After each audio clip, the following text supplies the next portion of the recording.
It's even scarier, and this is a central banker's worst nightmare. I talked about how the Fed is blundering because they're raising rates too high, too fast, etc., and they are. But the Fed has always said, we don't worry about inflation. We don't like it, but we know how to get rid of it. We just raise rates, and maybe they got to raise them longer and further than people expect, and maybe it's painful. There are costs involved, but they can kill inflation just by raising rates. They don't know how to stop deflation. I mean, how do you stop deflation? You can't raise rates. That'll make it worse. You can go to zero, but that doesn't, once you're at zero, you're at zero. QE doesn't work, by the way. It's been tried to the tune of like $9 trillion, but the empirical evidence is that it's just, they do QE by buying bonds from the banks, and the banks take the money and give it back to the Fed as excess reserves. That money never goes to the economy. What good does that do? And the answer is it doesn't do any good. So you can take rates to zero, but you're stuck.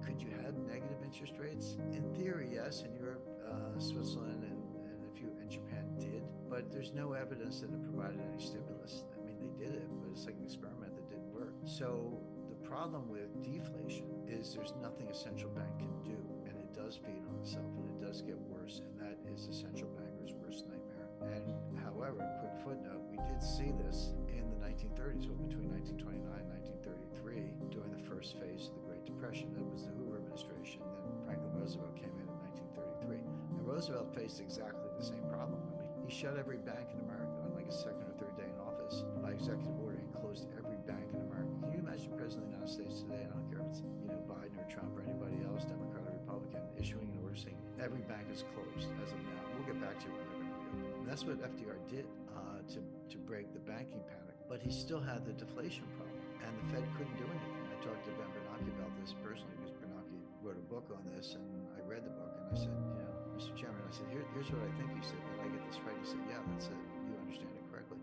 But the Fed couldn't and didn't do anything. So how did FDR break the back of deflation when the central banks were powerless? The answer is he raised the price of gold. He devalued the dollar against gold and raised the price of gold 75% from $20 an ounce to $35 an ounce. And that worked, because it wasn't about rewarding holders of gold. In fact, he had confiscated all the gold beforehand, so it was like insider trading.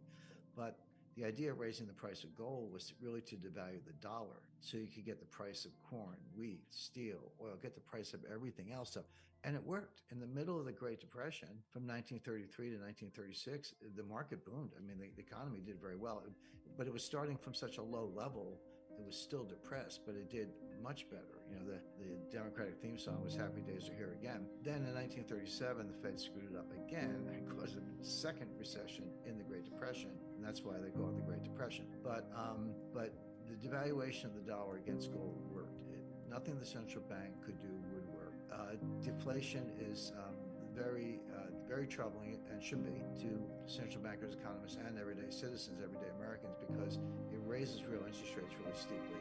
It feeds on itself, and there's nothing central banks can do about it. And the only thing that has ever worked is devaluing the dollar against gold.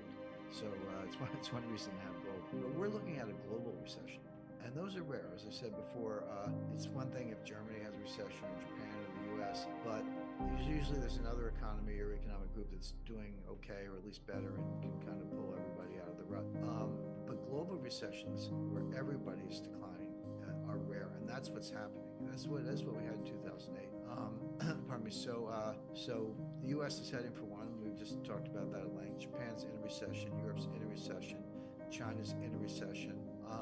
India's having some tough times. And a lot of this is dollar related. All the other countries, I mentioned Switzerland, India, China, Japan, have all seen their U.S. dollar reserves go down, and everyone's like, oh, they hate the dollar. They're dumping the dollar. No, it's the opposite. They don't have enough dollars, so they're selling treasuries to get dollars to bail out their own banks, because there's a dollar shortage.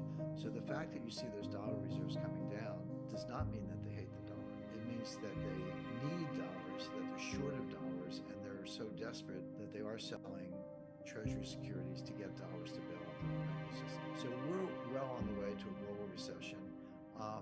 And if you say, well, you got communism, socialism, capitalism, all these different economic systems, all part of this globalized system, how could they all be on the same wavelength at the same time?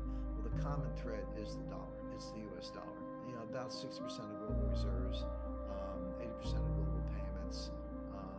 It's the bank benchmark for every other currency. So when you talk about the euro, you're quoting dollars. You're saying it's $1.05 or $1.04. Gold, you say, oh, it's $1,800 an ounce, whatever. The point being, even when you're talking about a commodity or currency that's not a dollar per se, you reference it in dollars. Same with oil, world market, it's all dollar oriented. So the dollar is the thread that runs through the whole global system, and it's a partial explanation for why everything's falling apart at once. What's the optimal asset allocation method? Well, the key is diversification. And when you say diversification, people roll their eyes and go, oh, of course, everybody knows that diversification is good and all that. But the problem is they don't understand what diversification is. And I run into people all the time and they go, Jim, I'm highly diversified. I own 50 different stocks in 10 different sectors, telecommunications, semiconductors, mines and minerals, consumer non-durables. So I'm highly diversified. And I say, no, you're not. You may have 50 stocks, but you have one asset class, which is stocks. And they're all going to go down together or go up together, as the case may be. But particularly in times of stress, they become highly correlated. So having 50 different stocks or ETFs or whatever is not diversification. That's just having a whole bunch of bets in one asset class. So what does real diversification look like? Well, you should have some 10-year treasury notes, or if they're a little too volatile for your taste, look at a 5-year note or a 2-year note. That will basically give you very the credit secure. I'm not doubting the credit of the United States, but that will give you a deflationary hedge. If we get into disinflation and deflation where interest rates are coming down, which I do expect, you're going to get very good capital gains on those notes, or you're going to be very happy with the coupon in the meantime. Real estate, definitely. Not so much commercial real estate, too soon for that, but multifamily housing, residential real estate, farms, other kinds of income producing real estate for a slice. Good slice of cash, maybe as much as 30%. People hate cash. They go, I don't get a yield on cash. Cash is a waste of my time, etc.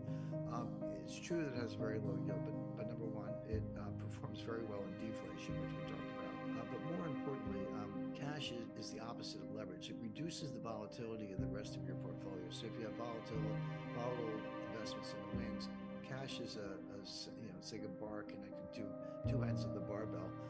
It has very low volatility, but most importantly, it gives you optionality. If you see stock markets crashing and burning the way I expect, the way I described, the person with cash can go out and go shopping in the ruins. And by the way, Warren Buffett Berkshire Hathaway has over $130 billion in cash. Why does Buffett have so much cash? Well, he sees what I see. We're looking at the same thing, which is a kind of meltdown where the person with cash can basically go shopping for bargains. Definitely a slice of gold for the reasons we talked about. That'll be your inflation hedge. But 10%, people always say, Jim Rickards says sell everything and buy gold. I've never said that. I don't think that's a good idea. But 10%, yes, so that's a good slice. Private equity, if you can have access to good deals, that's a separate category. And so a model portfolio, you'd have a slice of treasury notes, a slice of cash, have some stocks, but I would focus on, for example, energy, BP, Exxon, Mobil, Shell, Marathon, this Green New Scam thing, forget it.